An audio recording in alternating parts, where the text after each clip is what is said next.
Let's talk about something, that feeling. The one where you know you're smart, you know you work hard, but when it comes to money, something's just not clicking. It's that nagging voice that says, I should be farther along by now. If you've ever felt that, I want you to know you are so not alone. And we're about to figure out why. Does this sound familiar? You're making decent money, on paper. Everything looks great, right? You've got the career, the accomplishments, but then you look at the reality of your bank account and there's this huge gap. It's this feeling of being stuck, maybe even a little bit embarrassed. Like, why haven't I figured this out yet? Okay, first things first, and I really need you to hear this. You're not broken, you're not lazy, and you're definitely not bad with money. What you're experiencing, it's not a character flaw. It's actually kind of predictable. It's how our brains are wired, running on autopilot to deal with stress. And let's be real, it's a whole lot of shame that society has layered on us when it comes to women and money. So let's just get into it.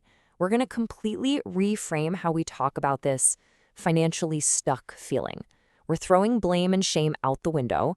Instead, we're going to look at the real culprits, the hidden patterns running in the background. Because here's the magic trick. Once you see a pattern, you can actually change it. And that's really the key here. This isn't about shame, it's just about patterns. We're going to walk through some of the most common ones, we'll call them money sins for now, that are quietly keeping so many of us stressed and stuck. And the best part? For every single one, I'm giving you a simple, practical fix. I promise, no complicated budgets, no lectures about buying coffee, just real stuff that works in your real, busy life. All right, let's dive into our first group of patterns. I call these the patterns of inaction. This is all about the stuff we don't do. It's the habits that are totally driven by fear, by avoidance, and by that little voice in our head that hopes if we just ignore our money problems, they'll magically disappear. So, sin number one, and honestly, this one might be the biggest of all, shame and avoidance. Think about it.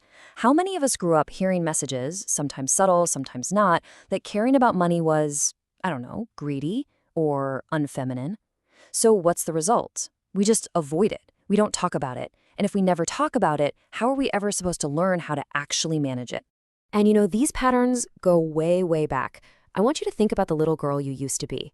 Did you learn that your value came from being good, from not making waves, not being a burden, from just working harder and harder to get love? Those rules, they were survival tools. They probably kept you safe back then. But now, as an adult, those same rules are sabotaging you financially. Don't show your needs, just work harder. That stuff leads directly to earning less, giving too much away, and just feeling like you can't take up space with your money. So what's the fix? It's actually super simple. We're going to replace that avoidance with some gentle awareness.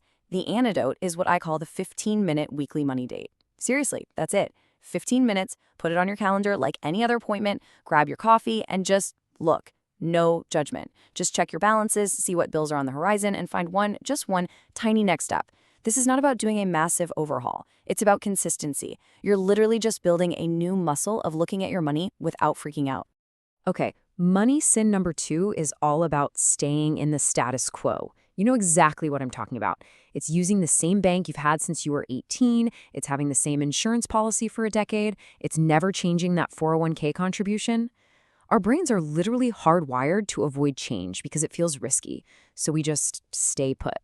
Even when staying put is costing us. And here's the crazy part. Staying put feels safe, right? But the cost of doing nothing is huge. I mean, we're talking life-changing money. When you add up the cost of not negotiating salaries, not switching to a better savings account, not optimizing your investments, experts say it can cost you over $1 million over your lifetime. $1 million. Just gone, left on the table, all from doing nothing. So the antidote is to make that inertia work for us instead of against us. And we do that with tiny little changes. The goal is just one decision a week. That's it, super manageable. This week, cancel one subscription you forgot you had. Next week, spend 10 minutes on the phone to lower your cell phone bill. The week after that, just log in and bump up your 401k contribution by 1%. You have to remember, small is not silly. Small is how you build momentum. It's what adds up to big, massive change. Okay, let's switch gears. We've talked about the things we don't do. Now let's talk about the patterns of action. These are the things we actually do, usually without even thinking about it. They're driven by habit, by emotion, and by our brain just looking for the easiest possible route. And this brings us to sin number 3, autopilot spending. Oh yeah, the Amazon one-click, The daily Starbucks run, those subscriptions that just keep charging you month after month. And again, I need to say this. This isn't you being bad. It's literally your brain doing its job. Its job is to save energy, and making decisions burns a ton of energy. So it creates these little shortcuts. The only problem is those shortcuts are draining your bank account. I absolutely love this idea because it's so true. Most overspending isn't a morality issue, it's a bandwidth issue.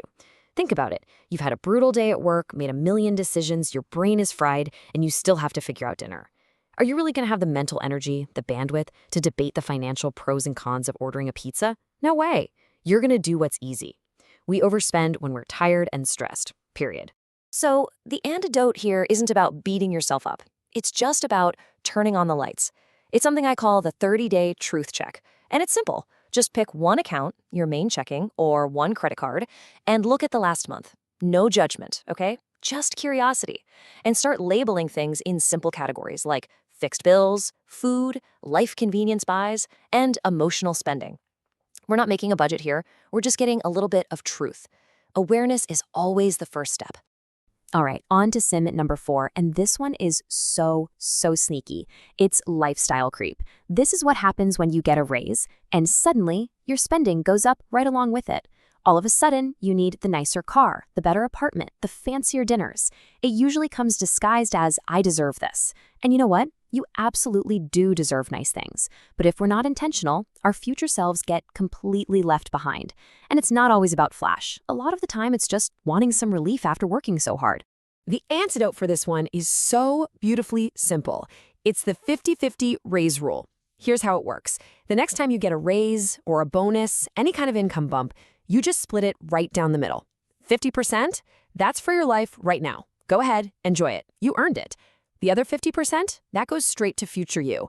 Use it to pay off debt, beef up your savings, or boost your investments. It's amazing. Your life gets better now, and your financial stress goes down. And that brings us to our final money sin for today, waiting to invest when there's extra. This is such a common trap. It's that story we tell ourselves, right? I'll start saving later. I'll invest when I get that big promotion. We're waiting for this magical day when a pile of extra money just appears. But here's the secret. Financially successful people don't find extra money, they make it. They create it using systems. And the most powerful system, hands down, is the antidote. Pay yourself first. This is not new, but it works for a reason. It means before you pay anyone else, before the rent, before the credit card company, before anyone, you pay future you. And the absolute key is to make it automatic. Set up an automatic transfer. The day after your paycheck hits, a piece of it goes straight to your savings or investment account without you even thinking about it. Even if it's just a little bit to start, you're building the identity of a woman who prioritizes her own future. You're making it effortless. Whew. Okay, we've gone through a lot, haven't we? And if any of this resonated with you, if you felt that little twinge of, oh, that's me, I just want you to pause for a second. Take a deep breath, and please listen really closely to what I'm about to say. Because this is the absolute truth of it all. You are not behind because you're weak. You're behind because life is ridiculously expensive. You've been carrying the weight of the world on your shoulders, and nobody ever taught you how to build systems that actually respect your real life. You don't need to become a completely different person, some spreadsheet wizard, to fix this. You just need better systems, simple systems that work with your brain, not against it. So where do you even begin? Right here. Let's make it super simple. Here are your first 3 steps to taking back your power. Number 1, the 30-day truth check. Just get curious, build that awareness. Number 2, automate one thing, just one. Set up that automatic transfer to savings. And number 3, make one small decision this week, just one. Cancel the subscription, make the call, that is it. That's where it all begins. And really, that's the question I want to leave you with. Let's forget all the overwhelm, forget all the shame, just focus on this one thing. What is one small, tiny decision you can make this week that gives you your power back? What's that one little thing that starts to change the pattern? Because that right there, that's where your real financial power begins.